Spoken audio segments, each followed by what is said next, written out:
नमस्कार दोस्तों, आज हम न्यायालय के संबंध में चर्चा करेंगे। किस तरह से कोर्ट जो है वो भारत के अंदर काम करते हैं, कितने प्रकार के न्यायालय भारत के अंदर हैं और क्या है इनकी हायरार्की जानेंगे इस वीडियो में। मेरा नाम है एस के खंडेला और आप देख रहे हैं लीगल बाबा खंडेला।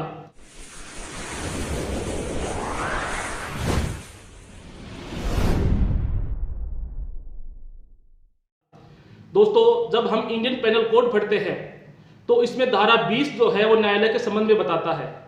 जब हम एविडेंस एक्ट पढ़ते हैं तो धारा 3 जो है वो न्यायालय के संबंध में बताता है। दोस्तों, हम प्रैक्टिकली रूप से न्यायालय के बारे में आज चर्चा करेंगे, किस तरह से न्यायालय जो है स्टेब्लिश है। तो दोस्तों, सबसे पहले हम बात करते हैं कोर्ट कितने प्रकार के होते हैं। देखिए, कोर्ट जो है वो 5 तरह के होते हैं। पहला जो कोर्ट होता है वो होता है क्रिमिनल कोर्ट, जिसे उर्दू के अंदर फौजदारी न्यायालय भी कहा जाता है या दांडिक न्यायालय भी इसको कहा जाता है। इसका जो जिक्र है वो सीआरपीसी में देखने को मिलता है। दूसरे प्रकार का जो कोर्ट होता है वो सिविल कोर्ट कहलाता है, जिसे दीवानी न्यायालय या नागरिक न्यायालय भी कहा जाता है, जिसका जिक्र जो है वो सीपीसी के अंदर देखने को मिलता है। तीसरे तरह का जो कोर्ट होता है वो रेवेन्यू कोर्ट होता है, जिसे राजस्व न्यायालय भी कहा जाता है। इसका जिक्र रेवेन्यू एक्ट और टेनेंसी एक्ट में भी देखने को मिलता है। चौथे तरह का जो कोर्ट होता है वो ऑथोरिटी कोर्ट कहलाता है, यानी प्राधिकारी न्यायालय, जिसका जिक्र जो है वो पंचायत एक्ट, म्युनिसिपैलिटी एक्ट में देखने को मिलता है। पांचवें तरह के जो कोर्ट होते हैं वो ट्रिब्यूनल कोर्ट कहलाते हैं, जिसका जिक्र जो है आर्बिट्रेशन एक्ट और एमडी एक्ट में देखने को मिलता है। दोस्तों, हम क्रिमिनल जो मामले होते हैं उनके जो कोर्ट होते हैं उनके बारे में हम चर्चा करते हैं। दोस्तों, भारत का सबसे बड़ा न्यायालय सुप्रीम कोर्ट है, जिसे सर्वोच्च न्यायालय या उच्चतम न्यायालय भी कहा जाता है, और ये नई दिल्ली के अंदर स्थित है। ये भारतीय जो संविधान है उसके आर्टिकल 124 के तहत स्टेब्लिश है, जिसका क्षेत्राधिकार पूरा भारतवर्ष है। इंडियन कॉन्स्टिट्यूशन के आर्टिकल 214 में ये बताया गया है कि भारत के प्रत्येक राज्य में एक हाई कोर्ट होगा या दो से अधिक राज्य मिलकर के एक हाई कोर्ट की स्थापना करेंगे, जिसका क्षेत्राधिकार संबंधित जो राज्य है उसकी सीमाएं होंगी। इसके बाद दोस्तों, भारतीय संविधान के आर्टिकल 233 से लेकर के 237 तक ये कहा गया है कि प्रत्येक जिले के अंदर जो राज्य है, राज्य में जो प्रत्येक जिले है वहां पर एक जिला न्यायालय होगा। तो दोस्तों, सबसे बड़ा सुप्रीम कोर्ट है, उसके बाद राज्यों के अंदर हाई कोर्ट है और जिला स्तर के ऊपर जो है जिला न्यायालय या डिस्ट्रिक्ट कोर्ट है। दोस्तों, सुप्रीम कोर्ट आर्टिकल 129 के तहत और राज्यों के हाई कोर्ट जो है वो आर्टिकल 215 के तहत अभिलेख न्यायालय जो है वो बताए गए हैं। अभिलेख न्यायालय यानी कोर्ट ऑफ रिकॉर्ड का मतलब ये होता है कि इनके द्वारा दिए गए जजमेंट जो है वो रिकॉर्डेड होते हैं या अभिलिखित होते हैं। जो निचली अदालत है अगर वो कोई फैसला देती है तो इनको साक्ष्य के रूप में वो काम में ले सकते हैं।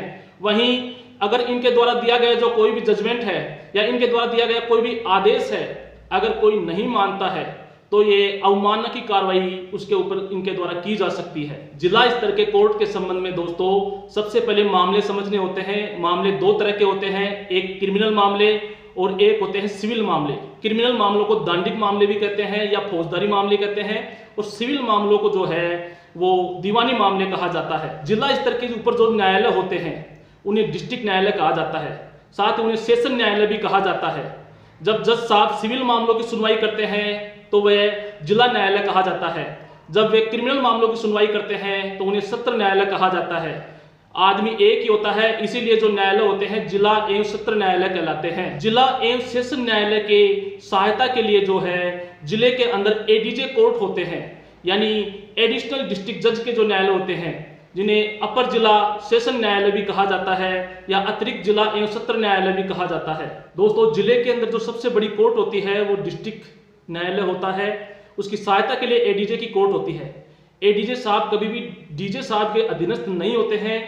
जो पावर डीजे साहब को होती है वही पावर एडीजे साहब को दी जाती है, और यही वो न्यायालय होता है जो आईपीसी के अंदर जितनी सजा दी गई है वो सुनाने का अधिकार रखते हैं। यानी ये मृत्यु दंड तक की सजा दे सकते हैं, लेकिन उन्हें हाई कोर्ट से कंफर्म करना होता है। इसके बाद दोस्तों, मजिस्ट्रेट की कोर्ट आती है, जिनमें सबसे बड़ी जो कोर्ट होती है वो सीजेएम की कोर्ट होती है, यानी चीफ जुडिशियल मजिस्ट्रेट, मुख्य न्यायिक मजिस्ट्रेट की कोर्ट होती है।